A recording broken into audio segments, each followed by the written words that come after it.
Hi, this is Jennifer from Read It Again. Please join me while I read Part 1 of The Cobble Street Cousins in Aunt Lucy's Kitchen by Cynthia Rylant. Please consider subscribing, and if you enjoy this book, hit the like button.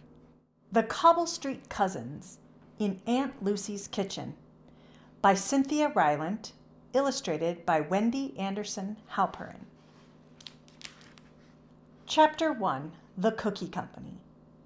On Cobble Street, in a light blue house with pretty pink curtains and geraniums by the door, there lived 3 girl cousins and their aunt named Lucy.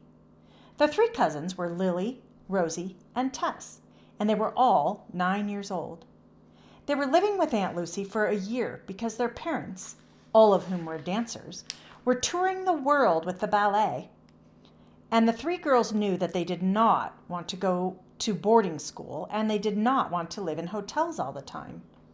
They wanted to play and to live in a house. So they lived with Aunt Lucy. Aunt Lucy was wonderful. She owned a flower shop on the corner, and every day she went to her little shop and sold flowers to all the people in the neighborhood. Even people who did not like flowers very much bought Aunt Lucy's flowers, for she was so friendly and so pretty, with her long red hair and colorful dresses, and her shop was so inviting. She even made tea for her customers. Lily, Rosie, and Tess shared a bedroom in the attic of Aunt Lucy's house. It was a very large attic, for the house itself was large and very old, and of course a bit drafty in winter, and each girl had her own room within the attic. Lily's room, in the middle of the attic, was surrounded by long, lacy yellow curtains. Inside her curtained room, she had a small wicker bed, a trunk all painted with roses for her rabbit collection, and a small table for writing. Lily liked to write poems. Rosie, who was Lily's sister, made her room in the south corner of the attic, near the stained glass window which Rosie loved so well.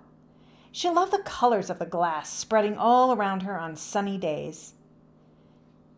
Rosie's bed was tucked behind an old patchwork quilt, and on her bed she kept her rag doll, Angel Girl, and her bear, Henry. And in a pretty blue suitcase by the bed was Rosie's collection of paper dolls.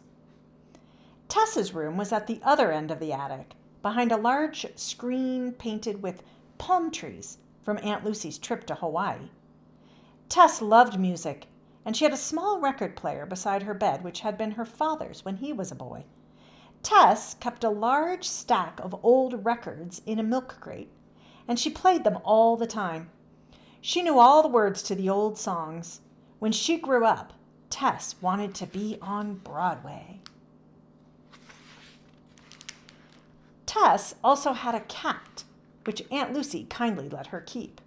The cat's name was Elliot, and he was black and white and slept on Tess's bed most of the day. The cousins all loved him, and Aunt Lucy brought catnip from her flower shop every afternoon. The girls had moved into Aunt Lucy's attic in June, and now they had the whole summer ahead of them. Naturally, they were considering what summer things they might do, and it was Lily who came up with the idea of a cookie company. "A cookie company?" asked Tess, as the 3 sat dangling their legs on Aunt Lucy's front porch swing. "Sure," said Lily. "Everybody loves cookies. We could take orders from the neighbors and deliver fresh-baked cookies right to their doors." "Yum," said Rosie. She was holding her favorite paper doll, a Victorian girl dressed all in white with a dog in her arms. "How do we advertise?" asked Tess. "Lily could write a poem," said Rosie. "Good idea," said Tess.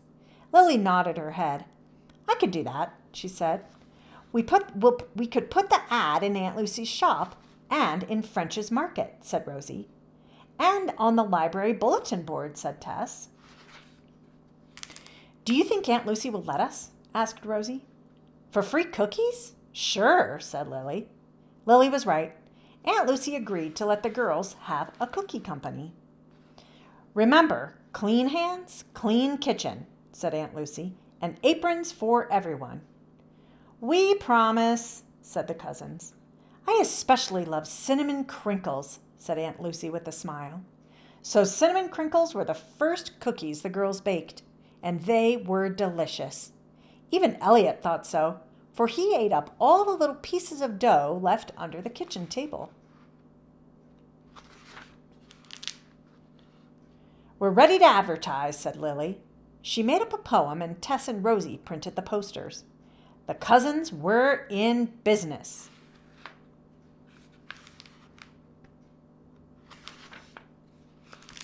Chapter 2, Deliveries. A few days later, the Cobble Street Cookie Company received its first order. Rosie answered the phone. "Hello, is this the cookie company?" asked the woman's voice. "Yes, it is," said Rosie excitedly. "May we help you?" The woman asked Rosie to deliver 1 dozen fresh-baked cinnamon crinkles to her apartment on Friday. Her book club was having a meeting. Rosie took the order, hung up the phone, and nearly fainted with delight. Just then, the phone rang again. Someone was having a birthday party. Could the company deliver some cookies? Soon after that, the phone rang again.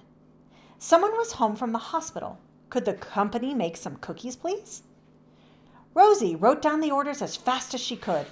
When finally the phone stopped ringing, she called to the girls, "Lily, Tess, we have customers." The next day, the cousins put on their aprons and baked all morning long. Rosie was in charge of pouring the ingredients. Tess rolled up the little balls of dough. While the cookies baked, the girls dreamed of what they would do if the cookie company made them rich. "I'm going to move to New York," said Tess. "I'll live in a penthouse and go to Broadway musicals every single day, and I'll have an Irish setter." The dog. "I'd like a little cottage," said Rosie, "with flowers and a fish pond and lots of stained glass." "I'm going to travel," said Lily, "to China or India or Africa. I'll wear flowing scarves and carry a canary and ride on trains." Ding, ding! "Cookies are ready," everyone cried. By afternoon, the cousins had 4 dozen cookies made and ready to deliver. They put on fresh dresses, tucked bows in their hair, and kissed Elliot goodbye. Their first stop was the brick apartment building 2 blocks over on Vine Street. It was a wonderful old building with stone lions guarding the front and topiary trees. "I'll bet there's some stained glass in this building," said Rosie as the girls rang the buzzer for apartment 5. A woman's voice answered. "Yes?" "Cookie Company," said Tess loudly. Lily giggled. Tess was so professional. "Come right in," said the woman, and she buzzed the girls through the entry door.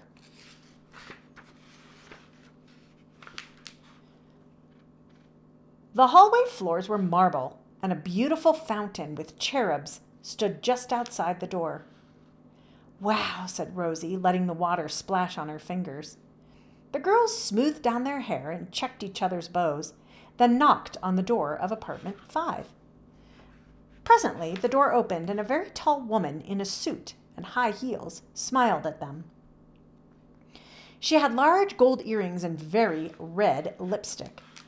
"Wonderful," she said. "Do come in." The cousins stepped into apartment 5. They passed through a narrow foyer, then out into the living room. "Wow," said Rosie again.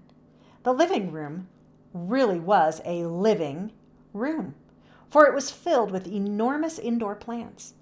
Tall tropical trees raised their giant leaves to the ceiling. Vines trailed across windowsills. Cacti bloomed with scarlet flowers. There were even orchids growing on a window seat. On one of the sofas sat a young man with his leg in a cast. He was thin and looked tired about the eyes, but he gave the girls a sweet smile. "Cinnamon crinkles," he said. "After 2 weeks of hospital food, they're just what I need." The cousins smiled. None of the girls knew what to say, even Tess. They were all so impressed by everything. "This is my brother Michael," said the woman in the suit. "How do you do?" said Lily with a curtsy. Rosie stared at Lily. Where did Lily learn to do that? Tess found her voice. "I'm Tess. This is Rosie, and that's her sister Lily. We're cousins, and we live with our Aunt Lucy on Cobble Street." The woman and her brother smiled at the girls. "How nice to live with one's cousins," said the woman. "Yes," said Rosie. "We have rooms in the attic. My room has stained glass." "Oh, I loved stained glass," said the woman. "We have a lovely stained glass window in the kitchen." "You do?" Rosie said excitedly. "Yes," said the woman. "You can bring the cookies into the kitchen, and while I get my purse, you can admire the glass." "Oh, good," said Rosie. "By the way, my name is Mrs. Haverstock," said the woman, as she and Rosie walked toward the hallway. Lily and Tess stood shyly in the living room, their eyes following the trees to the ceiling. The ceilings in this building are 15 feet tall," said Michael. "I'm thinking of installing a giraffe to go with my trees." The girls giggled. "How did you break your leg?" asked Tess. Lily nudged her in the side for her bad manners. Lily had been taught never to ask personal questions, but Tess was so outgoing. She asked everyone everything. "I am embarrassed to say that I fell off a ledge," said Michael. "Really?" said Tess, who was a bit clumsy herself and glad to meet another stumbler. "Yes, believe it or not, it was at the art museum," said Michael. "I climbed onto the ledge alongside the stairs in front of the building to see what was in a nest. And I got so interested in what I was doing, I fell off." "I do that all the time," said Tess. Michael smiled. "What was in the nest?" asked Lily. "Baby birds," said Michael. "Swallows, I think." Tess looked all around at the trees and plants. "Aunt Lucy would love this place," she said. "She enjoys plants?" asked Michael. "Loves them," said Tess. "She owns Lucy's Flowers on the corner of Cobble and Plum." "That's your Aunt Lucy?" asked Michael. "Yes," said Lily. Lily and Tess answered together.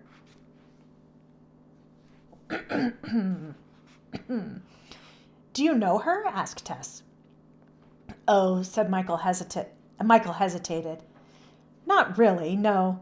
I was in a few times and noticed her." Lily and Tess glanced at each other. Michael was blushing. "You should stop in the shop for tea sometime," said Tess. "Tell Aunt Lucy we sent you." Michael smiled. "Well, as soon as I'm able to hobble about, perhaps I will."